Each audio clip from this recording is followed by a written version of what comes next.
Hi everyone, this is Yash Gaikwad and I welcome you to this series जहाँ पे हम class 12th economics के concepts को डिस्कस करेंगे। इससे पहले हम इस सीरीज में आगे बढ़े, मैं आपका ध्यान इस पीछे के फ्लो चार्ट पे ले जाना चाहता हूँ जिसमें हमने देखना है कि हमें कौन कौन से चैप्टर्स पढ़ना है। तो प्राइमरीली इस सीरीज में हम टोटल 10 चैप्टर्स कवर करने वाले हैं, which consist of first what is micro and macro economics. फिर हम utility, demand, supply, forms of market cover करेंगे। Then there is a concept कि आप स्टैटिस्टिकल मॉडल्स को भी यूज कर सकते हैं इकोनॉमिक्स में to derive at a conclusion, इसलिए हम इंडेक्स नंबर्स को कवर करेंगे। यहाँ तक का जो आपका पोर्शन है is majorly comprising of, you can say, more towards your micro economics. उसके बाद हम मैक्रो इकोनॉमिक्स में नेशनल इनकम पढ़ेंगे, पब्लिक फाइनेंस पढ़ेंगे, मनी मार्केट और फॉरेन ट्रेड से रिलेटेड कुछ चीजों पे बात करेंगे। अब इस पूरी वीडियो सीरीज का जो सीक्वेंस होने वाला है would be first in 2 phases. First phase में जहाँ पे हम हर चैप्टर के कॉन्सेप्ट नोट्स और उनके रिवीजन वीडियोस अपलोड करेंगे, और ये वीडियोस आपको मिलेंगे हर संडे, जहाँ पे हम एक चैप्टर का कंसेप्ट वीडियो अपलोड करेंगे at 11 AM on our channel. That should be are about रफली 45 minutes to 1.5 hour। उसके बाद एवरी थर्सडे हम उसी चैप्टर का एक शॉर्ट रिवीजन वीडियो भी इस चैनल पे अपलोड करते जाएंगे। तो जैसे कि आपने देखा कि हमारे पास टोटल 10 चैप्टर्स है, तो अगर हमें किसी चैप्टर के 2 वीडियोस भी बनाने पड़ते हैं, पार्ट ए पार्ट बी करके कॉन्सेप्ट एक्सप्लेनेशन के लिए, तो the maximum number of videos should be around 20। और अगर कोई video part A part B में आ रहा है, so that will be coming on this channel on the same day as well. Once we are done with all our chapters concept explanation, then we'll be moving on to part B, where we'll be taking practical sessions for question answers and so on. अब हम start करें हमारा first chapter, उससे पहले let us begin with understanding certain fundamental concepts. पहली चीज जो आप देखेंगे कि हमें इकोनॉमिक्स का सब्जेक्ट पढ़ना है, तो why is it that we need to study the subject of economics? The answer lie in the problem of scarcity, कि हमें चॉइसेस बनानी है या हमारे पास स्कैरसिटी है। जैसे कि एक सिंपल सा एग्जांपल है कि आज आपको क्या क्या चाहिए, कि अगर आज आप शॉपिंग पे जाए तो आप अपने लिए कपड़े लेना चाहेंगे, आप अपने लिए एक लेटेस्ट फोन या टैबलेट या लैपटॉप लेना चाहेंगे, आपको एक अच्छी गाड़ी चाहिए, maybe if you are person who likes to drive, तो आप या तो एक कार की तरफ लीन कर सकते हैं या एक स्कूटी, मोपेड या बाइक की ओर। उसके अलावा आप अपने आसपास अपने दोस्तों को देखते हैं, तो उनके पास भी कुछ चीजें रहती है, तो you get inspired from that as well, कि आपको कोई ट्रेंडिंग प्रोडक्ट है, जैसे कि बीच में एक स्टैनली कप आया था, that was trending, so all of a sudden people shifted from water bottles to those different kind of mugs. तो आप एक के बाद एक कुछ ना कुछ कंज्यूम करना चाहते हैं। तो this problem that human desires, कि आपको क्या क्या चीजें चाहिए, इज अनलिमिटेड। हमारे पास ये पहला प्रॉब्लम है। दूसरी चीज, वो चीज आपको कैसे मिल सकती है? रिसोर्सेज से। और ये जो रिसोर्सेज है जिनसे ये डिजायर्स फुलफिल की जा सके, वो रिसोर्सेज लिमिटेड है, और इनके अल्टरनेटिव यूजेस है। रिसोर्सेज लिमिटेड कैसे है सर? कि जैसे मैं शॉपिंग पे गया, बट मेरे पास पैसे तो लिमिटेड है ना, so the resource that will get me the things is limited. और साथ ही साथ उसका अल्टरनेटिव यूज है कि I can either by food और आई कैन बाय क्लोथ्स। ये तो हुआ बहुत ही लेमैन्स एग्जांपल। जैसे थोड़ा और टेक्निकली समझे तो, जैसे कि बात करते हैं कपड़े की या एक पीस ऑफ लैंड की, तो अगर आप कपड़े की बात कर रहे हैं तो the amount of cloth that you have in production in a year will be limited. अब उस कपड़े के भी मल्टीपल यूजेस है, या तो आप उससे बेडशीट्स बना सकते हैं, या आप उससे वेयरल अपैरल्स बना सकते हैं जो कपड़े आप पहनेंगे, या आप उससे मेडिकल हॉस्पिटल के गाउन्स, व्हाइट कलर के जो गाउन्स आते हैं, वो उन चीजों के लिए यूज कर सकते हैं, या आप उनसे कर्टन बना सकते हैं। But the amount of cloth that you have produced in a year will be limited, और उसके अल्टरनेटिव यूजेस है। सिमिलरली लैंड की, अगर आपके पास एक जमीन का टुकड़ा है, आप या तो उस पे घर बना सकते हैं, या आप उस पे कोई हॉस्पिटल कंस्ट्रक्ट कर सकते हैं, या आप उस पे प्लेग्राउंड भी बना सकते हैं। But the amount of land that you have is finite and limited. तो इसी से जन्म लेती है प्रॉब्लम ऑफ स्केर्सिटी, कि हम हमारी अनलिमिटेड वांट्स को इन रिसोर्सेस के साथ कैसे पूरा करें ताकि हमारी मैक्सिमम वांट सेटिस्फाई हो सके। और इसीलिए हम पढ़ते हैं दी सब्जेक्ट ऑफ इकोनॉमिक्स, जो कहता है the object of economics is optimum utilisation of resources to fulfil maximum needs. Optimum utilisation का मतलब है बिना ज्यादा वेस्टेज के, कि कम हम कैसे अपने रिसोर्सेज को इफेक्टिवली यूज करें ताकि हमारी ज्यादा से ज्यादा नीड्स फुलफिल हो सके। अब हम किसी भी सब्जेक्ट को पढ़ते हैं तो हमें एक बेसिक सी चीज पता रहती है कि हमें कुछ ना कुछ डेटा दिया जाता है, फिर हम उसे प्रोसेस करते हैं, कुछ स्टेप्स अप्लाई करते हैं, जिसके कारण वो डेटा कन्वर्ट हो जाता है इंफॉर्मेशन में। और इस इंफॉर्मेशन को यूज करते हुए हम कुछ ना कुछ डिसीजन लेना चाहते हैं। तो ऐसे ही हम इकोनॉमिक्स में जो भी डेटा गैदर करते हैं, उससे जो हम अल्टीमेट इकोनॉमिक डिसीजन लेना चाह रहे हैं, वो 3 प्रकार के हो सकते हैं। पहला, व्हाट टू प्रोड्यूस, कि हम क्या प्रोड्यूस करें, कि हम हमारे रिसोर्सेज को कैसे एलोकेट करें। कि हमारे पास एक पीस ऑफ लैंड है, तो मुझे उस पे स्कूल बनाना है, उस पे प्लेग्राउंड बनाना है, या उसे किसी रेसिडेंशियल पर्पस के लिए यूज करना है। मैं ये कैसे डिसाइड करूँ, उस रिसोर्स को कैसे एलोकेट करूँ। दूसरा है how to produce, method of production, कि मुझे जो चीज बनानी है उसके लिए मैं क्या यूज करूंगा। क्या मैं उसके लिए ज्यादा से ज्यादा लोगों को एम्प्लॉय करूंगा, या मैं मशीन्स यूज करूंगा। उसे हम कहते हैं मेथड ऑफ प्रोडक्शन, कि क्या मुझे लेबर इंटेंसिव टेक्नोलॉजी यूज करनी है, या मुझे कैपिटल इंटेंसिव टेक्नोलॉजी यूज करनी है जहाँ पे ज्यादा से ज्यादा मशीन्स यूज हो। उसके बाद में हमारे हैं फॉर whom टू प्रोड्यूस, कि ये जो गुड्स एंड सर्विसेज अब आपने बना लिए हैं, ये अल्टीमेटली कंज्यूम कौन करने वाला है। अब इकोनॉमिक्स में दो मेजर ब्रांचेस होती है। पहली होती है माइक्रो इकोनॉमिक्स, जिसमें हम एक इंडिविजुअल यूनिट, यानी कि एक इंडिविजुअल हाउस होल्ड, एक इंडिविजुअल फर्म, एक इंडिविजुअल कंज्यूमर के पॉइंट ऑफ व्यू से चीजों को देखते हैं कि एक इंडिविजुअल कैसे बिहेव कर रहा है। वहीं पे मैक्रो इकोनॉमिक्स जो बड़े लेवल पे डील करता है, जिसमें हम देखते हैं कि एक इकोनॉमी एज अ होल, एक पूरा देश कैसे अपनी चॉइसेस लेता है या कैसे अपने रिसोर्सेज को यूज करता है। तो जब हम बड़े लेवल पे बातें करते हैं, हम उन्हें मैक्रो इकोनॉमिक्स में पढ़ते हैं। जब हम इंडिविजुअल या बहुत ही माइक्रोस्कोपिक लेवल पे इकोनॉमी को स्टडी करते हैं, तो हम उसे माइक्रो इकोनॉमिक्स में पढ़ते हैं। अब हम आगे बढ़े इससे पहले यहाँ पे कुछ और चीजें हैं, क्योंकि ये टर्म्स आपको बार बार आगे आने वाले हैं। तो let me clarify those. First is factors of production. Factors of production क्या होता है, कि जब भी आप कोई चीज प्रोड्यूस करने वाले हैं, उसे प्रोड्यूस करने के लिए आपको कुछ इनपुट लगेगा। उसी इनपुट को हम नाम देते हैं फैक्टर ऑफ प्रोडक्शन, की ये वो चीजें हैं जिनके कारण आप कुछ गुड्स एंड सर्विस प्रोड्यूस कर पाते हैं। तो हमारे पास 4 फैक्टर्स ऑफ प्रोडक्शन होते हैं, namely land, labour, capital and entrepreneur. जैसे कि लैंड आप समझ ही गए होंगे कि जो जमीन है, हम उस एक फैक्टर ऑफ प्रोडक्शन मानते हैं। अगर आप जमीन के ऊपर कोई चीज कंस्ट्रक्ट कर रहे हैं, तो उसका आपको रेंट देना पड़ता है। वहीं पे अगर आप जमीन के नीचे से कोई चीज एक्सट्रैक्ट कर रहे हैं, जैसे कोल, तो उसके लिए आप रॉयल्टी पे करते हैं। वहीं पे लेबर, जो आपकी वर्कफोर्स है, अगर वो फैक्ट्री में काम कर रही है तो आप उन्हें वेजेस देंगे, या वो स्किल्ड वर्कफोर्स है तो आप उन्हें सैलरीज देते हैं। वहीं पे कैपिटल, यानी कि जो पैसा आपने बिजनेस में इन्वेस्ट किया, तो उसका रिटर्न आप उसे देते हैं इन टर्म्स ऑफ इंटरेस्ट, की जो पैसा आपने बिजनेस में लगाया, उस पैसे पे जो रिटर्न जनरेट हो रहा है, उसे मैं नाम दे रहा हूँ एज इंटरेस्ट। और एंटरप्रेन्योर, यानी कि जो इंसान बिजनेस को चलाने में काम करता है, जो बिजनेस का सीईओ है, आप उसे क्या देते हैं, जो बिजनेस ओनर है, आप उसे क्या देते हैं, आप उसे देते हैं शेयर इन प्रॉफिट। तो ये है हमारे 4 फैक्टर्स ऑफ प्रोडक्शन, और इन फैक्टर्स के रिवॉर्ड्स, की हर फैक्टर को हम बदले में क्या दे रहे हैं। फिर ऑप्टिमम अलोकेशन ऑफ रिसोर्सेज, जो हम पढ़ चुके हैं, कि हम कैसे मैक्सिमम अमाउंट ऑफ रिसोर्सेज को यूज करें ताकि हम कम से कम वेस्टेज कर पाए और ज्यादा से ज्यादा लोगों की नीड्स को सेटिस्फाई कर सके। उसी को हम नाम देते हैं optimum allocation, which is nothing but to achieve economic efficiency preventing wastage। फिर अब हम ये इकोनॉमी को पढ़ना है, कि समझना है कि हमारे आसपास चीजें कैसे काम कर रही है। तो उसके लिए हम डेवलप करते हैं इकोनॉमिक मॉडल्स। तो एक इकोनॉमिक मॉडल क्या होता है, एक इकोनॉमिक मॉडल सिंपली एक थ्योरी या एक स्ट्रक्चर होती है, जो हमें समझने में मदद करता है inter relationship between various economic variables, की इकोनॉमी में जो अलग अलग वेरिएबल्स है वो कैसे काम कर रहे हैं और कैसे एक दूसरे से जुड़े हुए हैं।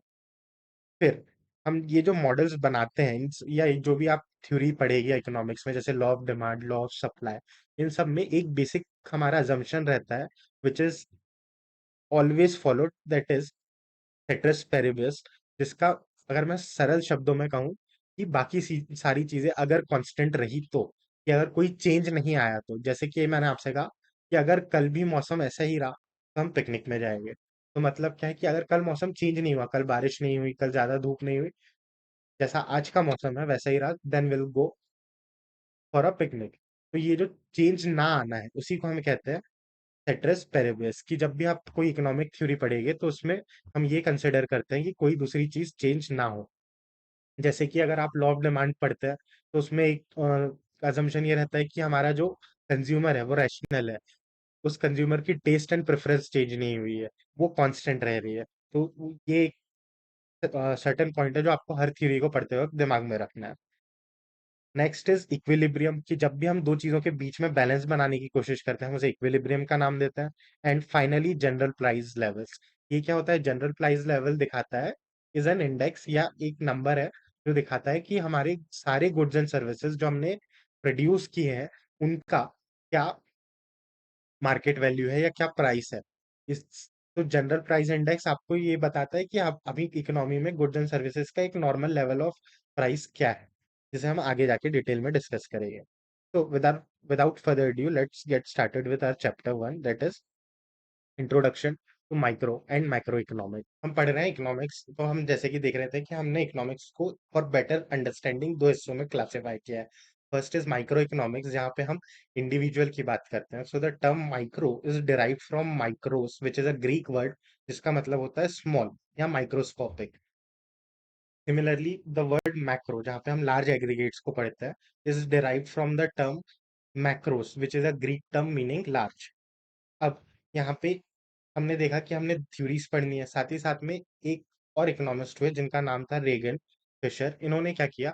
रेगन एंटोन किटल फिशर ने ये बताया कि हम स्टैटिस्टिक्स पढ़ते हैं, हम मैथमेटिक्स पढ़ते हैं, तो हम उन्हीं स्टैटिस्टिक्स और मैथमेटिक्स को अप्लाई कर सकते हैं इन रिलेशन टू इकोनॉमिक्स, कि हम इकोनॉमिक डिसीजन कैसे ले या इकोनॉमी में लोग कैसे बिहेव कर रहे हैं वो चीज़ बेहतर समझ पाए। तो उसी फील्ड ऑफ स्टडी को हम नाम दे देते हैं इकोनोमेट्रिक्स का, जहाँ पे हम स्टैटिस्टिकल और मैथमेटिकल मॉडल्स को अप्लाई करके इकोनॉमी की फंक्शनिंग को समझना चाहते हैं।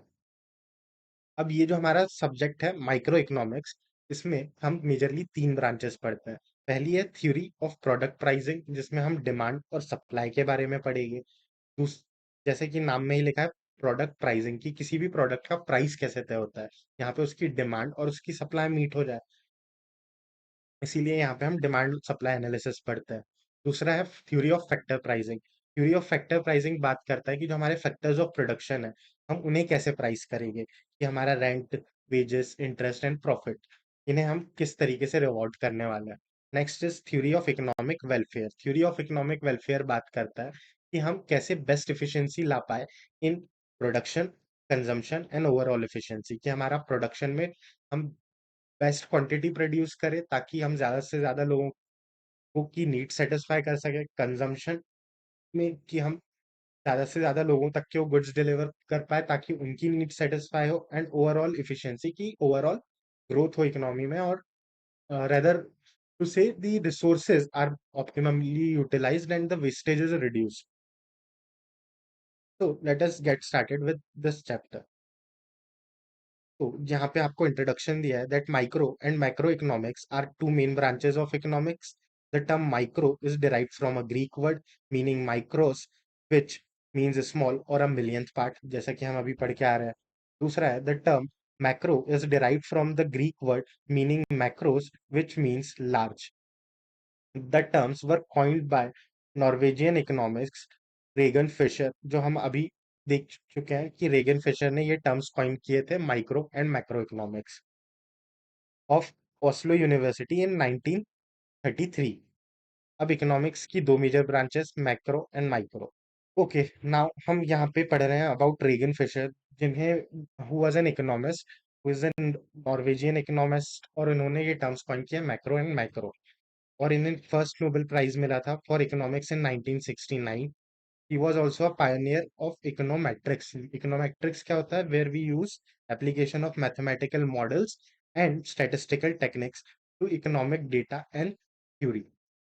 अब यहाँ पे आप देखेंगे तो यहाँ पे आपको कुछ evolution of economics दिया है कि माइक्रो इकोनॉमिक्स कैसे डेवलप हुआ, मैक्रो इकोनॉमिक्स कैसे डेवलप हुआ।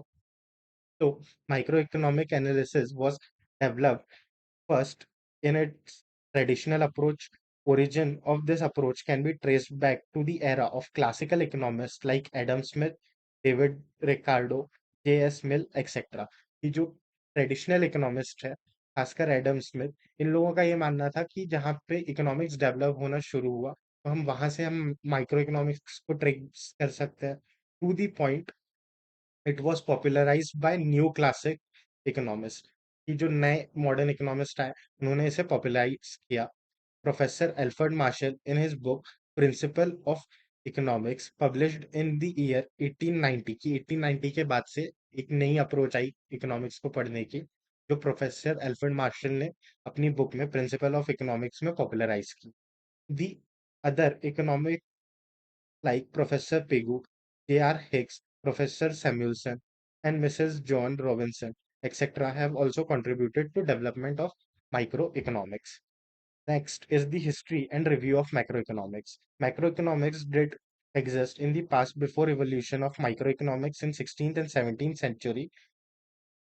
The followers of mercantilists, a group of English merchants, advocated policies to the government which were based on macroeconomic approach.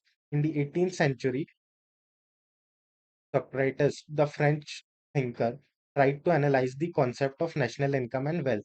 ये यहाँ पे कह रहा है कि माइक्रो इकोनॉमिक्स के पहले भी 17th एंड 16th सेंचुरी में मैक्रो इकोनॉमिक्स था, जहाँ पे मेजरली हम पॉलिसी फॉर्मेशन के लिए यूज करते थे मैक्रो इकोनॉमिक्स को। वहीं पे एक फ्रेंच थिंकर थे सोक्राइटस, जिन्होंने पहली बार कॉन्सेप्ट ऑफ नेशनल इनकम और नेशनल वेल्थ को कैलकुलेट करने की कोशिश की। Even the classical economics theories like Professor Adam Smith, Professor Ricardo, and Professor J.S. Mill discuss the determination of national income and wealth, but their macroeconomic analysis was combined with microanalysis. Thus, microanalysis ruled the world of economics till Depression in 1930s.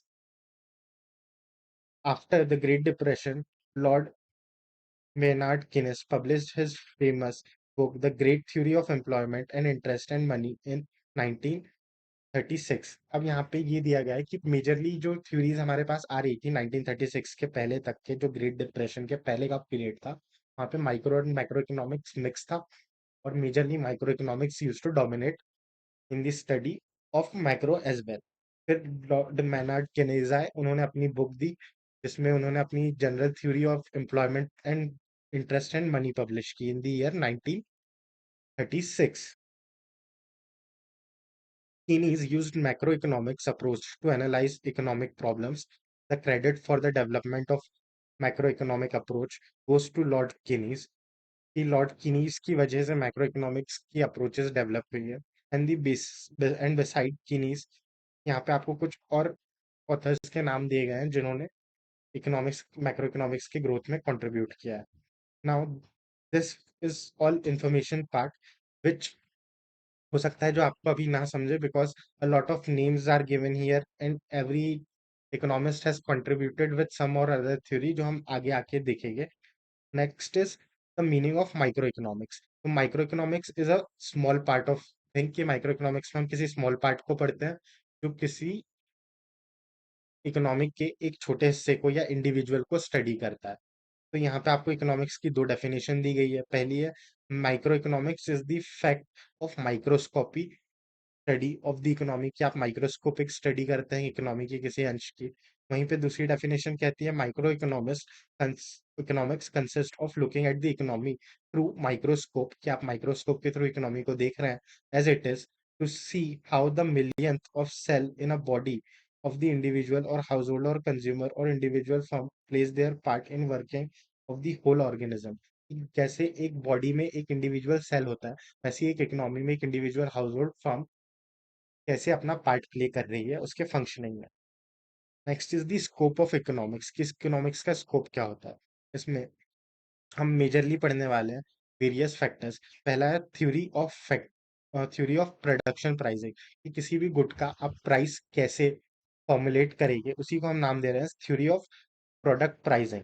The price of an individual commodity is determined by the market forces of demand and supply, कि demand and supply बताता है कि अगर एक good है उसका ये supply है और ये इसका डिमांड है, तो जहां पे डिमांड और सप्लाई मीट हो रही है वहां पे आप उसका इक्विलिब्रियम अचीव करेंगे, मतलब आप उस जगह पे उस गुड को प्राइस करना चाहेंगे। That is the theory of product pricing, which state that the price of individual commodity is determined by the market forces of demand and supply। Microeconomics is concerned with dealing with demand analysis of individual consumer behavior, कि demand और supply किसका, individual consumer का और individual producer का। वहीं पे दूसरी चीज है theory of factor pricing. Theory of factor pricing बात करता है In microeconomics, land, labor, capital, and entrepreneur are the factors that contribute to production process. इसीलिए microeconomics helps in determining the factor reward for land, labor, capital, and entrepreneur. And form in the form of rent wages interest and profit. ये जो हमारे factors of production है, नेमली land, labour, capital और entrepreneur, उन्हें हम क्या reward देंगे, वो चीज हम थ्योरी ऑफ फैक्टर प्राइसिंग में पढ़ते हैं। Next is theory of economic welfare, जो डील करता है विद इकोनॉमिक एफिशिएंसी की एफिशिएंसी कहाँ हो, in allocation of resources. The efficiency in the allocation of resources is to attain when it the result in maximising the satisfaction of people, कि आप जब ज्यादा से ज्यादा लोगों की वांट सेटिस्फाई कर पाए, उसमें आप एक इक्विलिब्रियम अचीव कर पाएंगे। That is what is meant by economic efficiency. अब इकोनॉमिक एफिशिएंसी को हमने फर्दर तीन हिस्सों में क्लासिफाई किया है। That is efficiency in production, efficiency in consumption, and efficiency in overall economy. First part being the efficiency in production, which deals with कि आप maximum प्रोडक्ट प्रोड्यूस कर पाए, कि जो आपकी maximum capacity of producing the amount of goods without much wastage, तो वो चीज़ आप प्रोडक्शन एंड पे कर पाए। एफिशिएंसी इन कंजम्पशन का मतलब होता है कि आप इन गुड्स को इस तरीके से डिस्ट्रीब्यूट करें in such a way that maximise the total satisfaction of society, की ज्यादा से ज्यादा लोगों को वो गुड्स मिल सके for consumption. And overall economic efficiency, it means that the production of those goods which are the most desired by society, कि आप ओवरऑल एफिशिएंसी देखिए, कि rather than being completely driven by profit motives, कि आप वो goods and services produce करें जो ज्यादा से ज्यादा लोगों की नीड सेटिस्फाई करे in a society. Next is the features of micro economics. Okay, so moving on to features of microeconomics। तो माइक्रोइकोनॉमिक्स के फीचर्स है, number one, it studies individual unit, कि माइक्रोइकोनॉमिक्स में हम एक इंडिविजुअल कंज्यूमर, इंडिविजुअल प्रोड्यूसर के point of view से सारी चीजें डिस्कस करते हैं। नंबर टू, प्राइस थ्योरी, कि हम माइक्रोइकोनॉमिक्स में स्टडी करते हैं कि कैसे हम गुड्स एंड सर्विसेज को प्राइस करेंगे। साथ ही साथ में हम ये भी डिस्कस करते हैं कि हम जो फैक्टर्स ऑफ प्रोडक्शन लाए हैं, हम उन्हें किस तरीके से प्राइस करने वाले हैं। Next is partial equilibrium. Equilibrium का मतलब होता है किन्हीं भी दो चीजों के बीच में बैलेंस बनाना, that is balancing two factors. तो हम माइक्रो इकोनॉमिक्स में we try to analyse and deal with partial equilibrium, which analyzes equilibrium position of an individual economic unit, that is individual consumer, individual firm, individual industry। कि हम isolate कर रहे हैं एक individual को फ्रॉम ऑल अदर फैक्टर्स, और हम उसका इक्विलिब्रियम बनाने की कोशिश कर रहे हैं, कि एक इंडिविजुअल फर्म है तो वो एक certain amount of good supply करती है, उसकी एक सर्टेन अमाउंट ऑफ डिमांड है, तो उस फर्म के लिए इक्विलिब्रियम कहाँ आएगा, उस चीज को हम स्टडी कर रहे हैं। और पार्शियल इसलिए क्योंकि हम उसे बाकी इकोनॉमी से सेग्रीगेट करके इंडिविजुअली स्टडी करने की कोशिश कर रहे हैं। Next is based on certain assumptions. Okay, so the next one is based on certain assumption, कि हम कुछ बेसिक अजम्पशंस अपने ध्यान में रखते हैं। पहला है सेट्रस पेरिबियस, की हम ये कंसिडर करते हैं कि जब भी हम कोई इकोनॉमी थ्योरी पढ़ रहे हैं, उसमें बाकी फैक्टर्स कांस्टेंट है, कि कंज्यूमर का टेस्ट प्रेफरेंस चेंज नहीं हुआ, सब्स्टिट्यूट प्रोडक्ट या कॉम्प्लीमेंट्री प्रोडक्ट के प्राइसेस चेंज नहीं हुए, बिजनेस साइकिल में कोई मेजर फैक्टर इन्फ्लुएंस नहीं कर रहा है कंज्यूमर के डिसीजन मेकिंग को। Factors such as perfect competition, की मार्केट में परफेक्ट कंपटीशन है, buyers and sellers independently operate कर सकते हैं। प्लीजेस फेयर अप्रोच, इसका मतलब ये होता है कि जो गवर्नमेंट है वो इकोनॉमी में अननेसेसरीली बार बार इंटरवीन नहीं करती है, rather it sits back and only forms policy, और वो ज्यादा प्रोएक्टिवली आपके मार्केट्स को डिस्टर्ब नहीं करेगी। नेक्स्ट इज प्योर कैपिटलिज्म, की प्रॉफिट मोटिव से फर्म्स ऑपरेट कर रहे हैं, फुल एम्प्लॉयमेंट है, and so on. Next is slicing method. Slicing method का क्या मतलब है, कि जब आप एक इकोनॉमिक में से एक इंडिविजुअल यूनिट को निकाल के देखना चाह रहे हो, आप स्लाइस डाउन कर रहे हो, दैट इज टू स्प्लिट और divide the whole economy into small individual units and then studying each unit separately in detail, कि आपने होल इकोनॉमी को छोटे यूनिट्स में बांटा और उसमें से आप एक यूनिट को स्टडी कर रहे हैं। Next is use of marginalism principle. अब मार्जिनल का मतलब होता है कि एक एक्स्ट्रा आने की वजह से आपके टोटल में क्या चेंज आया। Again let me clarify, marginal का मतलब है कि अगर आपके पास एक एक्स्ट्रा चीज आई, तो उस एक्स्ट्रा के आने की वजह से आपके टोटल में जो चेंज आया उसे हम मार्जिनल कहते हैं। जैसे मान लीजिए आपके पास 2 पैकेट्स हैं, हर पैकेट में आपके पास 2 पैकेट्स हैं, हर पैकेट में 5 आर्टिकल्स है, तो आपके पास टोटल 10 पैकेट है। अब उसके बाद आपको +1 एक पैकेट और मिल गया, तो आपके पास 3 पैकेट्स हो गए। इन टोटल आपके पास 15 आइटम्स हो गए। तो इस एक पैकेट के आने की वजह से आपके टोटल पैकेट्स में आइटम्स में जो डिफरेंस आया of 5 unit, that is what we call marginal change. तो हम स्टडी करते हैं मार्जिनल प्रिंसिपल का, which is a key tool on in microeconomics. The term marginal means the change brought in total by an additional unit. Marginal analysis help to study variables through change की change कैसे affect कर रहा है on producer and consumer, which help them in taking decision. Next is analysis of market structure, कि हम micro economics में various market structure such as perfect competition, monopoly, कि हम monopoly, monopolistic competition, oligopoly etcetera जैसे जो अलग अलग market forms है उन्हें स्टडी करते हैं in detail, which is a separate chapter in on its own. Next is limitation on scope, कि हमें पता है कि माइक्रो इकोनॉमिक्स में हम एक इंडिविजुअल यूनिट की बात कर रहे हैं, हेंस हम पूरी होल इकोनॉमी को एज अ होल स्टडी नहीं कर पाएंगे। Hence it becomes a limitation that it is only limited to individual unit and does not deal with nationwide economic problems. Now let's move on to importance of microeconomics. Microeconomics क्यों जरूरी है? पहला, microeconomics help us to determine prices, कि हम goods को कैसे price कर रहे हैं और फैक्टर्स एंड सर्विसेज को कैसे प्राइस कर रहे हैं। दूसरा है प्री मार्केट इकोनॉमी, कि मार्केट इकोनॉमी जो है वो कैसे काम करती है उसकी एक अंडरस्टैंडिंग डेवलप करने में हमें माइक्रो इकोनॉमिक्स हेल्प करता है, बाय आइडेंटिफाइंग कि हमें व्हाट टू प्रोड्यूस, कि हमें क्या प्रोड्यूस करना है, हमें कितनी क्वांटिटी में प्रोड्यूस करना है और किन लोगों के लिए प्रोड्यूस करना है एट एन इंडिविजुअल लेवल। और हमने जैसे कि यहाँ पे एक शब्द पढ़ा था, लेजर फेयर पॉलिसी, वही चीज यहाँ दी गई है कि that there is no intervention by the government और एनी अदर एजेंसी। नेक्स्ट, हमें माइक्रो इकोनॉमिक्स हेल्प करता है इन अंडरस्टैंडिंग फॉरेन ट्रेड, कि हमें various aspects of foreign trade, जैसे कि हमें किन गुड्स पे कितना टैरिफ यानी कि इंपोर्ट ड्यूटी या टैक्स लगाना है, किन कमोडिटीज किस पे कितना इंपोर्ट ड्यूटी लगेगा, साथ ही साथ हमारी करेंसी में एक्सचेंज रेट क्या चल रहा है बिटवीन टू कंट्रीज। ये सारी चीजें इंटरनेशनल ट्रेड में है, हमें समझने में हेल्प करता है माइक्रो इकोनॉमिक्स। साथ में हम अगले पॉइंट को पढ़ रहे हैं, that is economic model building.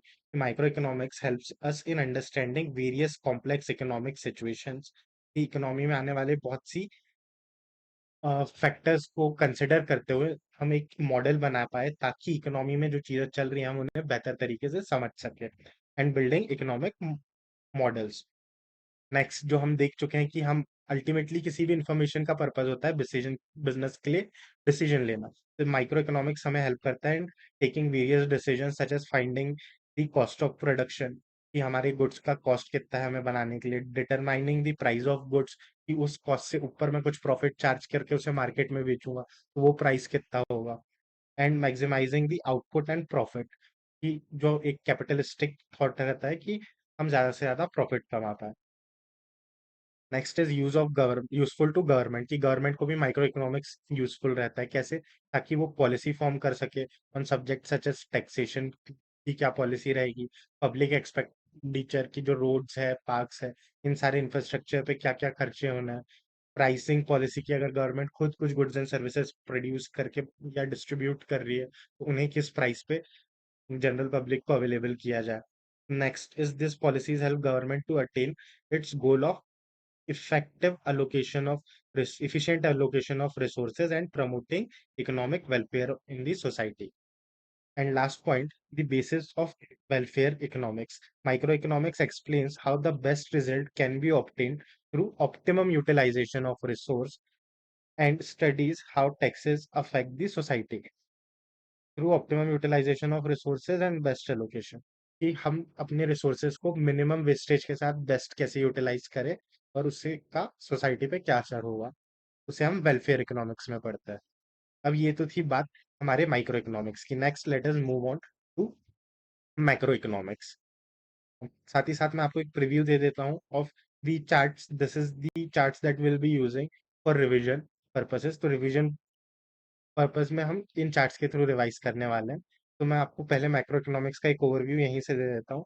That is macro economics. Macro economics होती है स्टडी ऑफ एग्रीगेट, जिसमें हम टोटल की बात करते हैं। जैसे एक इंडिविजुअल कंज्यूमर की डिमांड है, या इंडिविजुअल कंज्यूमर जैसे बहुत सारे हो सकते हैं। तो जब इन सबको हम क्लब करेंगे, इन एग्रीगेट पढ़ेंगे, तो उसे हम नाम देंगे एज मैक्रो इकोनॉमिक्स, क्योंकि वहां पे हम एक इकोनॉमी की डिमांड को स्टडी कर रहे होंगे। इसलिए मैक्रो इकोनॉमिक्स डील करता है टोटल एम्प्लॉयमेंट से, टोटल इन्वेस्टमेंट से, नेशनल इनकम और आउटपुट से, total consumption and total saving से, जनरल प्राइस लेवल से एंड इन्फ्लेशन से। अब मैक्रो इकोनॉमिक्स का स्कोप क्या है? मैक्रो इकोनॉमिक्स में हम मेजरली चार चीजें पढ़ते हैं। पहला है theory of income and employment, जिसमें हम consumption function and investment function को पढ़ेंगे। साथ ही साथ में हम कॉन्सेप्ट ऑफ बिजनेस साइकिल को भी ओवरव्यू करेंगे। Next is theory of general price level and inflation, कि हमारी इकोनॉमी में गुड्स एंड सर्विसेज का करंट प्राइस लेवल क्या है, और इन्फ्लेशन यानी महंगाई किस दर पे बढ़ रही है, उसके कॉजेस क्या है, वो हम यहाँ पे पढ़ते हैं। Next is theory of economic growth and development, कि हर इकोनॉमी चाहती है कि वो ग्रो करे और डेवलप हो, तो वो सारे फैक्टर्स हम यहाँ पे पढ़ते हैं।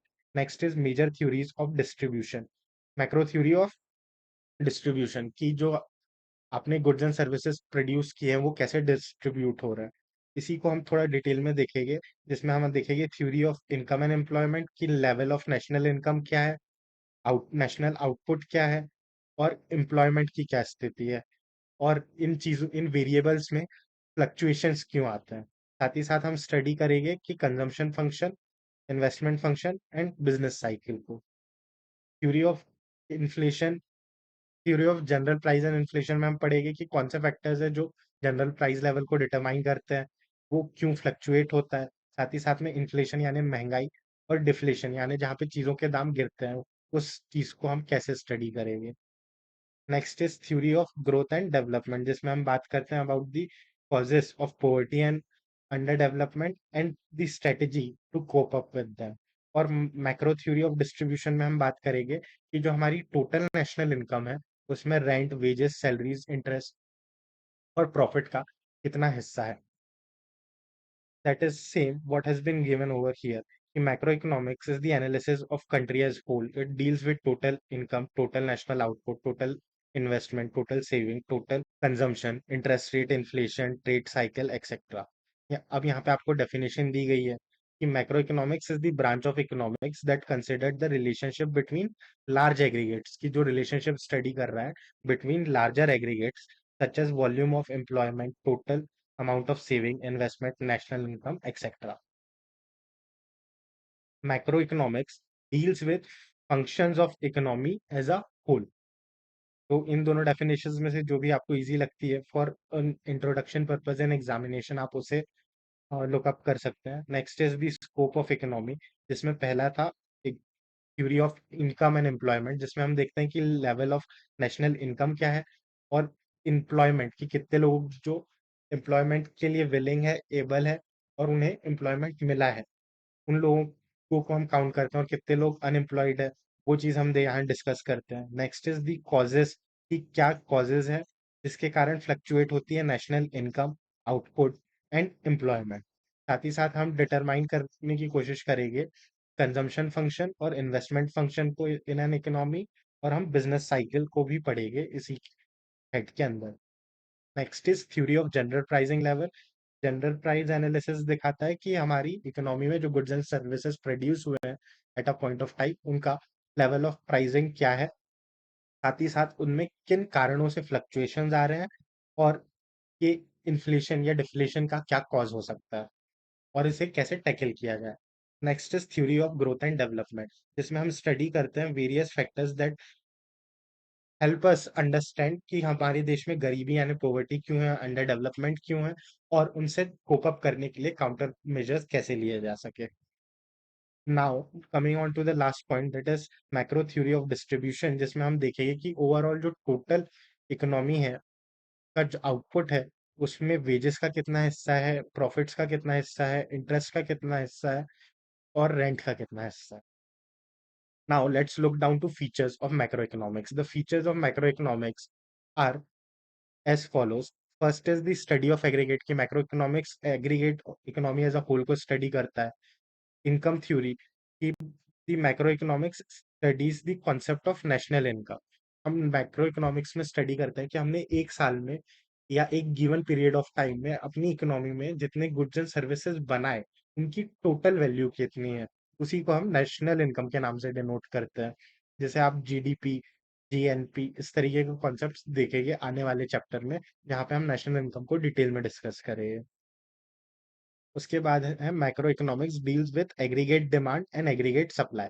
कि मैक्रो मैक्रो इकोनॉमिक्स किसी इंडिविजुअल की डिमांड एंड सप्लाई को नहीं देखता, रेदर ये जो मल्टीपल इंडिविजुअल्स है इनकी डिमांड एंड सप्लाई को इन एग्रीगेट करके at the level of economy consider करता है, और इनके कॉजेस क्या है और चेंजेस क्यों होते हैं बिजनेस साइकिल में। Next is general equilibrium analysis. Macroeconomics deals with behavior of large aggregate and their functional relationship, कि हम large aggregates के functional relationships को देखेंगे। General equilibrium analysis with behavior of demand, supply and prices in an economy as whole. Next point is कि हम general equilibrium में, कि economy में इक्विलिब्रियम कैसे आता है, वेरियस फैक्टर्स कैसे कंट्रीब्यूट करते हैं नेशनल इनकम को, एम्प्लॉयमेंट पे, और इन दोनों का आपस में क्या इंटर रिलेशन रहता है मल्टीपल वेरिएबल्स का, वो यहाँ पे हम डिस्कस करेंगे। Now is interdependence, which says कि macroeconomics take into account interdependence between various large aggregates and variables। अब हमें पता है कि हम वेरियस एग्रीगेट्स को पढ़ रहे हैं, यानी हमें इंडिविजुअल यूनिट्स को क्लब करना है। उसी को हम नाम देते हैं लंपिंग मेथड का, कि it study economy as whole rather than part of it. अब यहाँ पे आपको एक डेफिनेशन दिया गया है बाय प्रोफेसर पॉल्डिंग, कि जैसे एक जंगल होता है, that is forest is an aggregate of tree. कि एक जंगल में बहुत सारे पेड़ होते हैं, जब आप उन्हें क्लब कर दे तो एक फॉरेस्ट बन जाता है, but it does not reveal any property of individual tree. This is relevant the difference between micro and macro economic. कि सर, जैसे एक जंगल है उसमें बहुत सारे पेड़ हैं, अब इन पेड़ों को आपने क्लब कर दिया, तो उससे आपको पता चलेगा कि जहाँ ढेर सारे पेड़ है वो एक जंगल है। पर उस जंगल में एक इंडिविजुअल पेड़ की क्या कैरेक्टरिस्टिक्स है, उसकी क्या हाइट है, टेक्सचर है, आपको ये चीज उस पूरे फॉरेस्ट को देख के अंदाजा नहीं लगता है। वैसे ही इसीलिए हम जब बात करते हैं इकोनॉमी एज अ होल की, कि पूरी इकोनॉमी में क्या गुड्स एंड सर्विसेज प्रोड्यूस हो रहे हैं, तब हम मैक्रो इकोनॉमिक के परस्पेक्टिव से बात करते हैं। और जब हम बात करते हैं उस इकोनॉमी में एक इंडिविजुअल ट्री की, उस फॉरेस्ट में एक इंडिविजुअल ट्री की, या उस इकोनॉमी में एक इंडिविजुअल प्रोडक्शन यूनिट की या फर्म की, तो उसके जो कैरेक्टरिस्टिक्स है जब हम उन्हें पढ़ना शुरू करते हैं तो हम उन्हें माइक्रो इकोनॉमिक्स में पढ़ते हैं। Next is growth model, that is macro economics studies the various factors that contribute to growth and development, और उसी के लिए it is useful for developing growth models, and this models are useful for studying various developments. For example, Mahalanobis growth model emphasizes on basic heavy industrialization. अब महलनोबिस कौन थे? ये एक economist थे जिन्होंने इंडिया की इनिशियल 5 ईयर प्लान्स को development में हेल्प किया था। अब इनका जो इकोनॉमिक मॉडल था ये कहता है कि आप हैवी इंडस्ट्रियलाइजेशन पे ध्यान दो। क्यों? क्योंकि जब इंडस्ट्रीज आएगी तब लोगों को एम्प्लॉयमेंट मिलेगा, एम्प्लॉयमेंट मिलेगा तो लोगों की इनकम बढ़ेगी, इनकम बढ़ेगी तो लोगों के खर्चे बढ़ेंगे, जिसके कारण फर्दर डिमांड क्रिएट होगी और इंडस्ट्रीज को काम मिलेगा। उस और जैसे इंडस्ट्रीज प्रॉफिट में आना शुरू होगी वो फर्दर मोर प्रोड्यूस करेगी, उसके लिए फर्दर मैन पावर लगेगा, फिर एम्प्लॉयमेंट आएगा, and so on and so forth. ऐसे वेरियस मॉडल्स भी हम ग्रोथ मॉडल्स को स्टडी करते हैं मैक्रो इकोनॉमिक्स में। Next is general price level, कि हमारे गुड्स एंड सर्विसेज का क्या प्राइस है। That is determination and change in the price level are studied in macroeconomics. General price level is determined by the average of all price of goods and services being currently produced in an economy. की एक average price, एक index है जो sum up करता है average price of all the goods and services जो produce हुए हैं एक पॉइंट ऑफ टाइम में इन इकोनॉमी में, उसी को हम जनरल प्राइस लेवल कहते हैं, जो हम मैक्रो इकोनॉमिक्स में पढ़ते हैं। Next is policy oriented. According to Keynes, macroeconomics is policy oriented. It suggests suitable economic policies.